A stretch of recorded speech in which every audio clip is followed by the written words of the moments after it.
It's Book Lovers Weekend, June 6th and 7th, here at Crafted at the Port of LA. So let's go check this out and come join us. Let's go. I think I should redo that. Do you? I think so. You did? Yeah, that's fine. We're here at Book Lovers Weekend, June 6th and June 7th, here at Crafted at the Port of LA. Let's go check this out. Come on.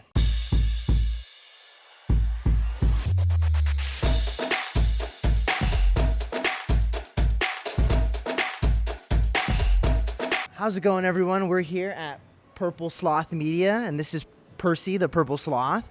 And I just wanted to ask, what's it like running a little small bookstore over here at Crafted? I love it. So I'm mostly a pre-loved or used bookstore. So I have just an amazing variety of books here, and we have the most amazing authors also. So we have some local authors, and I have their books here too. They're here also as part of our Book Lovers Weekend. So it's today, Saturday and Sunday. It's our second year doing it. We loved it last August. We wanted to bring it back, so brought it back for this weekend. And happy to have anyone else join us. Perfect. And I was curious, how did you come up with Percy the Sloth? So Purple Sloth Media, so sloth, sort of living and loving the slow life, right? You're reading a book, it's in paper, you can go back, you can love it, you can just hold on to it. But I also make greeting cards, so sort of that, like taking your time to handwrite that greeting card. I also make beaded pens, again, kind of just that same thing. I design journal covers, again, just living and loving the slow life. But if you'll notice, Percy is kind of a happy sloth. You know, sometimes you see sloths are kind of slow, you know, they're cute, slow, little droopy, but he's a happy, perky Percy, the Purple Sloth, but still living and loving the slow life. Is that I make some books. So I take some classics and I just format them and print them up. Got these cute little book rings on it, a little note that I make it too. So I've just got a few titles for these, and I'm hoping just to make more of them because I just love like the feel of it too. So each one will be different. Each one's handmade. Yeah, that's so cool. Yeah. We'll check these out right now. Look at that the Dracula one. That's a big one. How much is the Dracula one? Let's see. So Dracula. So what's interesting about Dracula is that the novel is written as an epistolary novel, which means, right, there's like so-and-so's journal, such and such telegram, so-and-so's typed notes. So when I was designing it, I was trying to make it so that if you flipped a page, you're going to see it's someone else, right? As soon as you turn to another one, there's a different font for it, a different little slightly different styling for it, so that it's consistent throughout the book. Yeah. So this one took me a while to format. I will admit to that one. But this one is $29.99. I'll take it. Okay. Yeah, I'll take it. You got me sold. I'll take it. Awesome. Yeah. Wow, so, that's cool. Yeah. That's cool. I'm so excited. I started on these because it's been something I had been wanting to do, right? And I know they're public domain. I actually started with Wuthering Heights because it was so popular earlier this year. So exactly, yeah.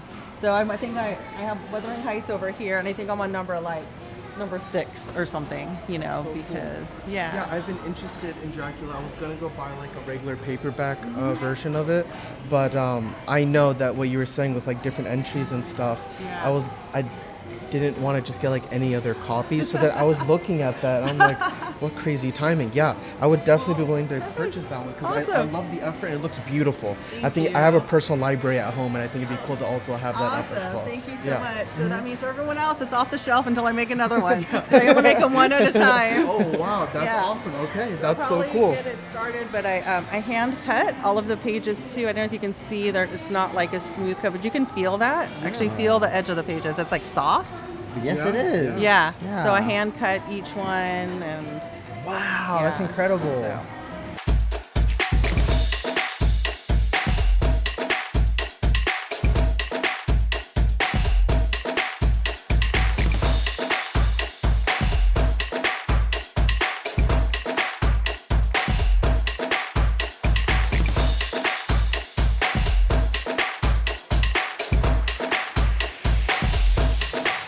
All right, we're here with Matt at Book Lovers Weekend at Crafted. So Matt, could you actually show us a little bit about your booth and Sure. what we got here? So I'm kind of a sci-fi and fantasy author.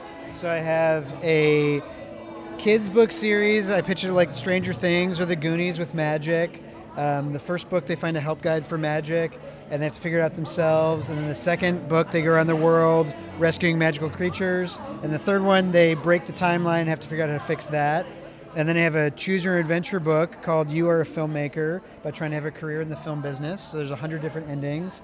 And then my newest book is Ashland, which is a dystopian detective novel set in Los Angeles, set 2 years after a plague of flesh-eating nanobots has gotten out and forced everyone inside.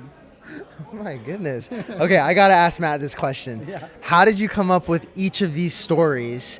What's the inspiration here, Matt? Sure. So the first series, the Codex Arcanum series, was based on, I was reading this book called An Idiot's Guide to Understanding Einstein.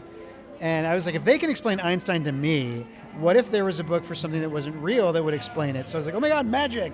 And I didn't want to call it An Idiot's Guide to Magic because that's insulting to the reader. So I thought for beginners is good. So that was those ones. And then Ashland was inspired by the pandemic, unfortunately. I was walking around with my family and everyone was inside. And I literally was like, how could this be worse? And I was like, what if we could never go outside again? At least now we can go on walks. And so that's how I came up with that idea, like why couldn't we go outside? What would be something that would keep us inside? And then what would the world look like if everybody was trapped inside? So it is actually, it's not as bleak as it sounds. It's ultimately hopeful and it's got a lot of humor in it. But yeah, that's how those came up with. Awesome. And what about the You Are a Filmmaker? So that one is, I've loved choose your adventure books. I've loved since I was a kid. And I could never figure out my own take on it.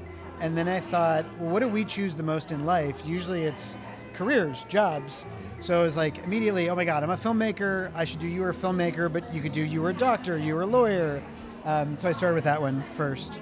Sweet. That's really cool. Thank you so much, Matt. It's good to see you Good to again, see you guys man. again. Yeah, absolutely. This is great. Thank you, Matt. Thanks, And guys. can I get another one of your cards and stuff? Oh yeah, of course. So Okay. this is mainly for a new podcast that we're doing. This just started this week. Oh my God, It's I like think a I know what you're storytelling talking podcast. about. There's like monsters and stuff. Yeah. Is Megan there sometimes? Jesse. Megan's our first guest. That's So why. Megan Haskell is going to be our guest in the first episode, which is on Tuesday. Okay. And then I co-host it with Jessica Mason. So we were all at the booth together. Can we actually shout out your Festival of Books. podcast? Sure. Yeah, that'd be great. Okay, do you mind kind of explaining a little bit Yeah, more no, about of the course. podcast and stuff? In fact, can I give you the mic and you just Sure. kind of talk about the podcast? Sure. And before we start, what are these pins? So the pins are from these books. Okay, got it. So is the bookmark. Okay, cool. Yeah, I yeah. just wanted to know. Yeah. But yeah, feel course. free to just shout out the podcast and stuff. I think it's You great. good? Yep. So, hi, my name's Matt Harry, and I wanted to tell you about my new podcast that I'm co-hosting with Jessica Mason called Monster v. Monster. Monster v. Monster is a comedic storytelling podcast where every week we bring a guest to talk about their favorite monster, and then Jesse comes up with a monster, and then we put them in an improvised encounter. So kind of like D&D, very fun and comedic, and it always ends up in an interesting way. And it just launched this week, and our next episode next week, our guest is going to be Megan Haskell.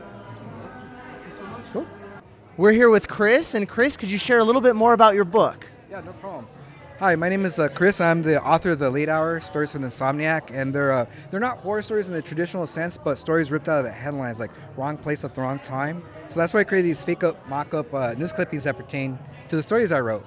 And it begins with the radio show that talks about the paranormal, the strange, and the radio show is prevalent through each story, tying the whole universe together.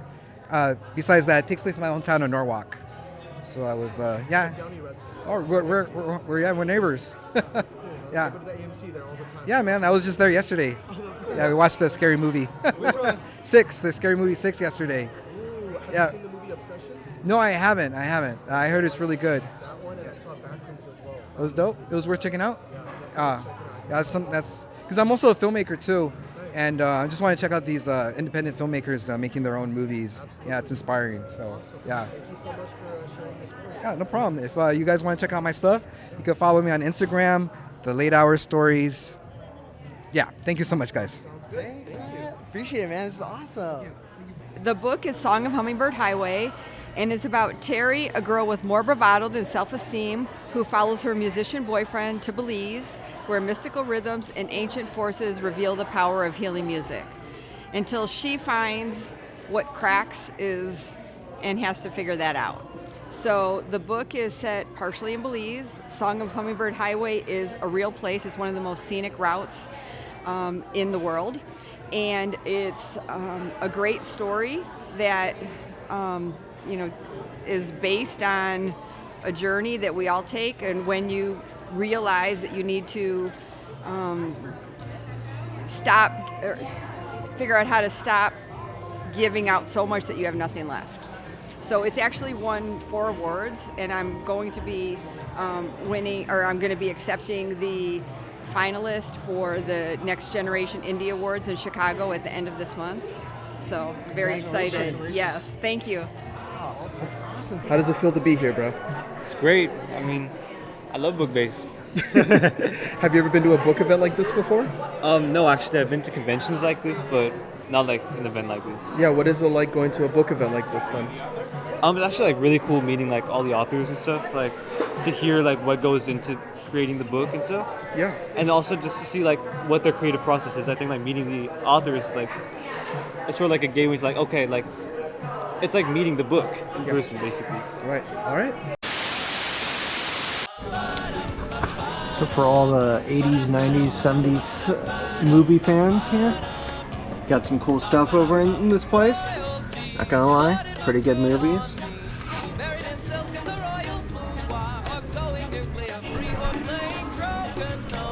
Shout out to The Prestige, a great movie, recently saw with friends.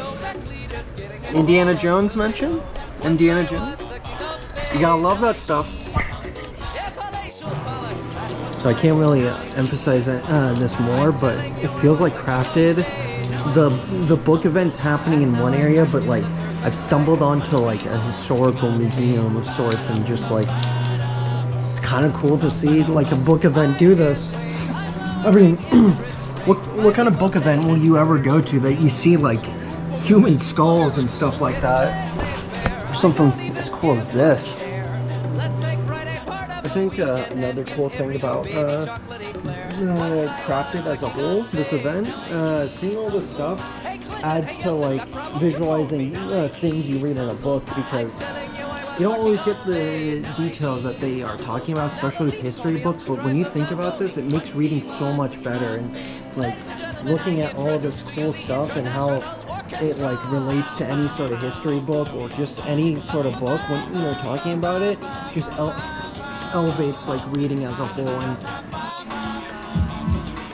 so the Crafted Museum also has some pretty dope freaking miniatures of all sorts of World War II stuff, planes. Hey, you got some Napoleon men there, right there. Got all sorts of cool stuff here. Shermans, you got some British and American flying planes, even some World War I German planes. It's pretty dope, bro. There you go, you got the Blackbird right there. So we're here with Lindsay, who actually helped create this event here at Crafted for Book Lovers Weekend. So Lindsay, could you tell us a little bit about this event, how it came to be? Sure, of course. So we're in Los Angeles, we're in San Pedro, and there are just so many creative people in this city.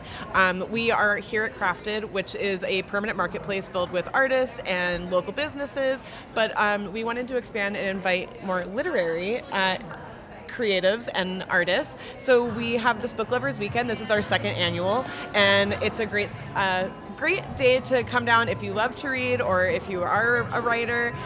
There's a lot of people here that are passionate about what they do, and it's awesome. That's awesome. And are we going to see another one next year with a lot more Yes, authors? absolutely. And I think next year we're going to take it to go even bigger. We had a great response from the public, just people that are wanting to be involved and really coming out of the woodwork. I really did not, I underestimated how many creative people are in the city that want to come and hang out. And I'll tell you too, from my experience so far, I love it. It's been great. Thank you. Yeah, I really want to come back next year, so Yes. we're here to support. Very cool. Thank you, Lindsay. We're here with Teresa. And Teresa, could you tell us about your book? Sure. So my book is Sundays with Abuelita. It's based on my childhood story growing up in Michoacan, Mexico.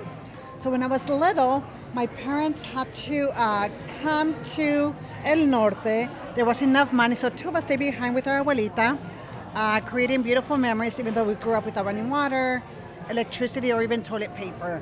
Wow. But we created beautiful memories with our abuelita.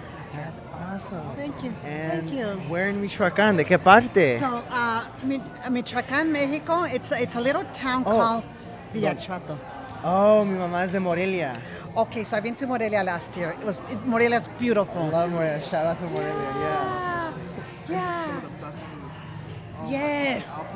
Absolutely. And the architecture is just beautiful. Museums were so nice, and just the story of freedom and just how like Morelia is involved with the freedom of Mexico and all the museums and the artifacts they have. Yeah, I love it. So when we were little, we didn't have the resources to venture out of our little town.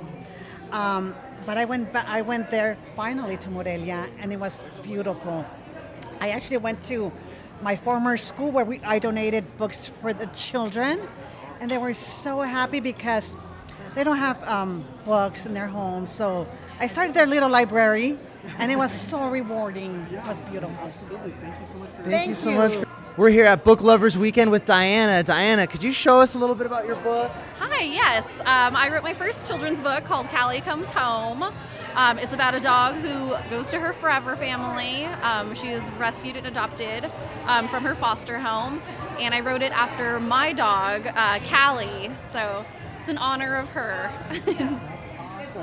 And can we actually say hi to our friend here as well? This is Chloe. She also comes out in the book. Sorry, she joins me on all the events. It's okay. She's resting now. Yeah, it's okay. We don't want to bother her. Thank you so much for sharing. Yeah, thank you so much. Yeah, proceeds from the book go back to animal rescues and local shelters, hoping to raise more awareness and get more dogs out of the shelters. It's kind of our goal. Great message. Yeah. It's a great message. Thank you so much. All right. We're here with Linda. And Linda, could you show us your book? It's called Talk is Cheap, and it's a collection of my spoken word poetry and stories. I go to schools and I read to kids. And I'm also here, this is a story, when I was 12 years old, a ghost story that I wrote. I lived here in San Pedro, and so I did the story and I turned it into play, and I did it in New York. I did it off Broadway. You made your story when you were 12 into a Broadway play. Is that correct? No, I wasn't 12. It happened when I was 12, but I wrote the story for my kids. Got it. Because I wanted my kids to see what my life was. Because my parents died before my kids were born, so I wanted them to see my life. And it was a ghost story. It was a campfire story that I would tell at the campfire, turn it into a story, turn it into play. So now I'm working on the movie script. Wow, that's amazing. And how did that process go from getting it written down and then becoming a Broadway play? Like, what's that transition? I do everything myself. I didn't go to college. I wrote the story. I did it in Long Beach at Parks and Rec. And people that saw it, they said, this is better than Rent. Because Rent was out at the time in the 90s. And then I just got a book and I started writing letters. This is back then, I had to write letters. And I wrote to all these theaters, and I got so many rejections. And then I got a letter from New York off Broadway, and they said, "Do you want to do it here?" And I said yes. And they couldn't find a director, so I'm too dumb to know I can't do anything, So I just went for it. And I said, "What if I produce it here in San Pedro, and then take my cast to New York?" And she said, "Okay." So I even acted in it. I don't like acting, but this was in 1999. Things were different than they are now, But I'm the kind of person, I can't wait for someone to give me permission. Like, I published my book, I did my play, and I'm going to make my movie, and that's just how I am. That's so inspiring. Thank you for sharing that. I'm going to read to you the moment that Terry lands in Belize for the very first time. The intercom crackle jolts Terry from her uneasy dozing. Ladies and gentlemen, we are descending into Philip S.W. Goldson International Airport.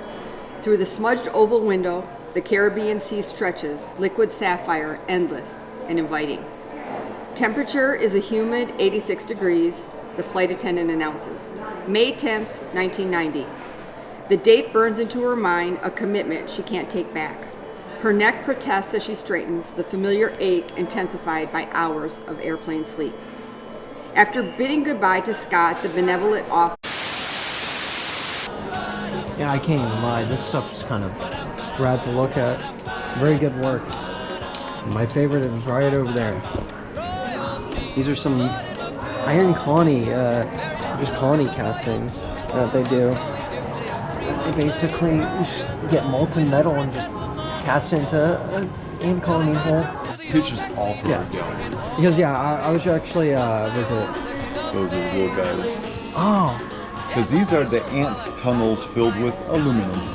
Wow, I didn't even know that. I always tell people ants are tricky. That one's not upside down. This one's right side up. So that's ground level. So their tunnels are all over. Wow. That's pretty cool. I'd love to see that kind of stuff. Like.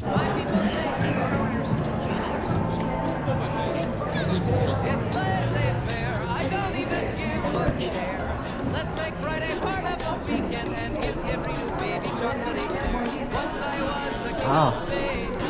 Great stuff.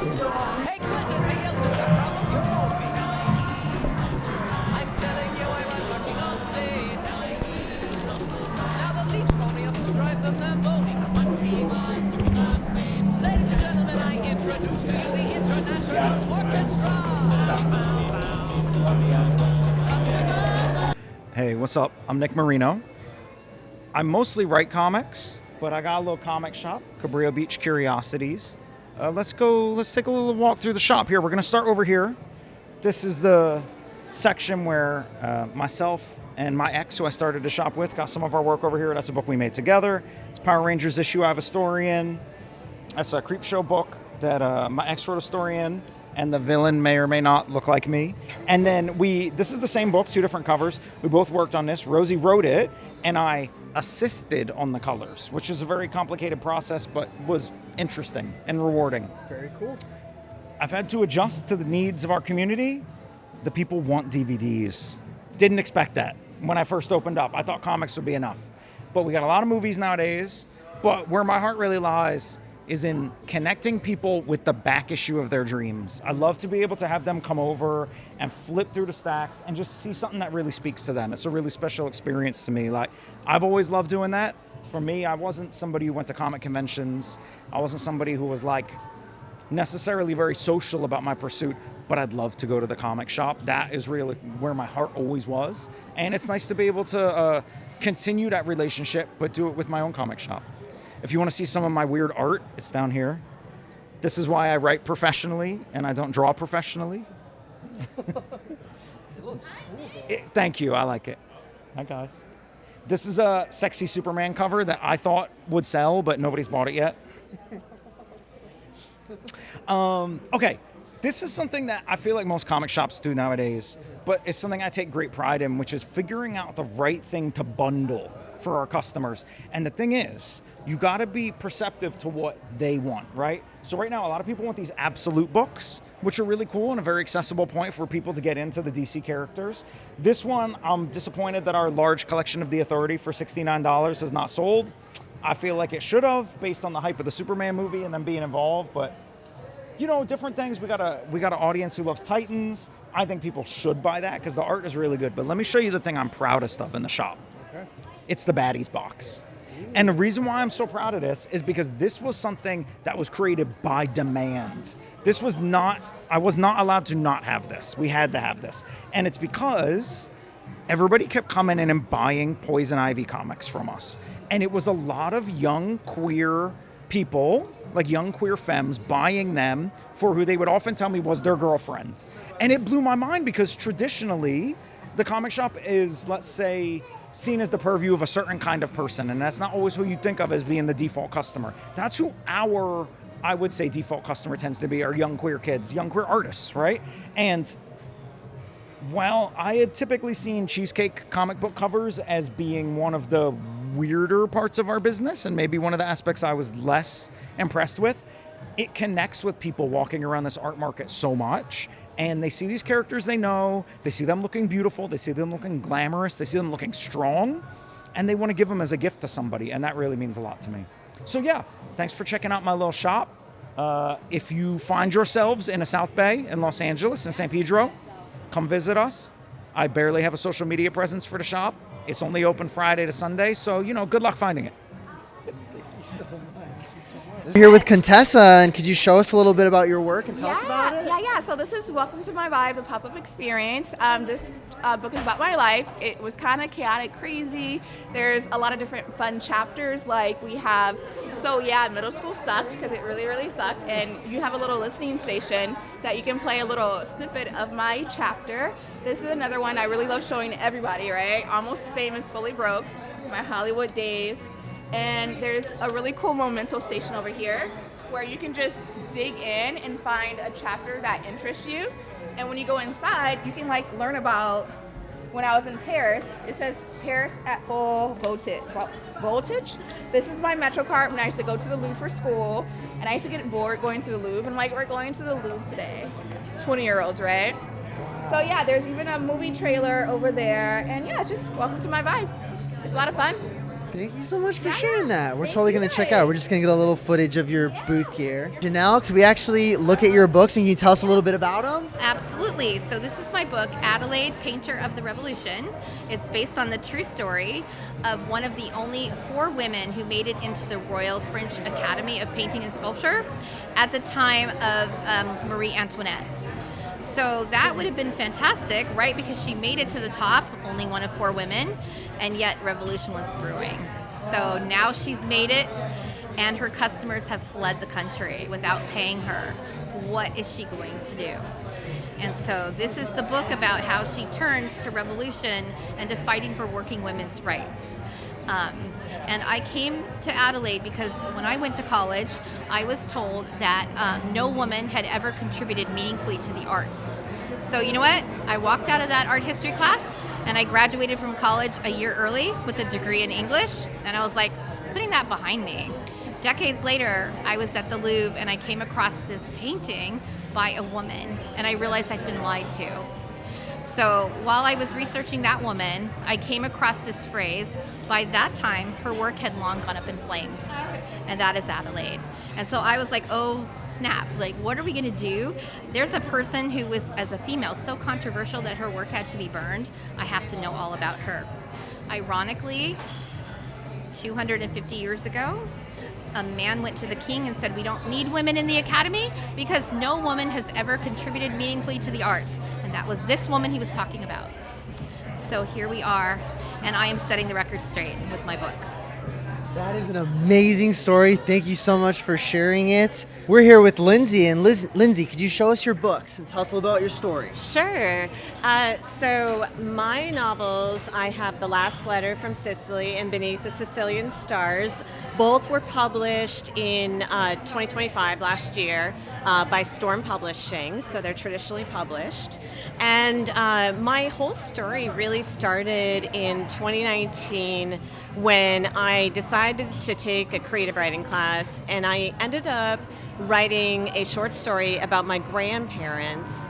My grandparents came here from Sicily, but my grandmother came first. She came in 1938, and she landed in Milwaukee, and she'd left behind a boyfriend. And that boyfriend would end up getting absorbed into the Italian army once the war started. And so they were writing letters to each other. And I'd always heard that when I was a kid, that they had exchanged letters during the war, and it was very quaint and sweet. But then when I read that story during my creative writing class, someone said to me, you know, during the war, especially when the U.S. was at war with Italy, they wouldn't have been able to exchange letters like that. And it just made me take a step back and reflect, and I realized that there was a gap in my understanding of what had happened in my own family history. And they had since passed, and so I realized in order to fill those gaps and help me understand, and also the rest of the family understand, I had to write historical fiction to fill in those gaps. And so I wrote The Last Letter from Sicily, and I had submitted it to a number of agents, and but then I also submitted it to Storm Publishing in London, which is a smaller publisher out of London, run by Oliver Rhodes, who was in charge of Book Tour, which has since been acquired by Hachette. And they actually came back to me and offered me a 2-book contract. And I had sent them about 7,000 words of another project that I've been working on, which was about the experience of California Italians during World War II. Now, I've lived in California for 23 years, and I'm Italian American, but I had no idea that Italians during World War II were interned. And there were 3,500 Italians that were arrested during World War II, many that were sent to internment camps across the United States, hundreds of them for the duration of the war. Additionally, 10,000 Italian Americans were forced to leave their homes and find housing elsewhere inland because they were too close to the coast or protected areas. And they were considered potentially dangerous because that was the last time a president invoked the Alien Enemies Act. So this is a story that is told through 3 protagonists to provide a Sicilian lens, a view of World War II through the Sicilian lens.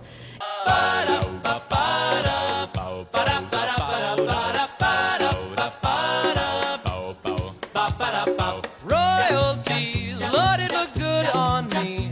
Married in silk in the royal boudoir, or going nuclear free, or playing croquet with the Princess of Monaco. Telling my jokes to the OPEC leaders, getting it all on video. Once I was the king of Spain, now I eat humble pie. Yeah, palatial palace.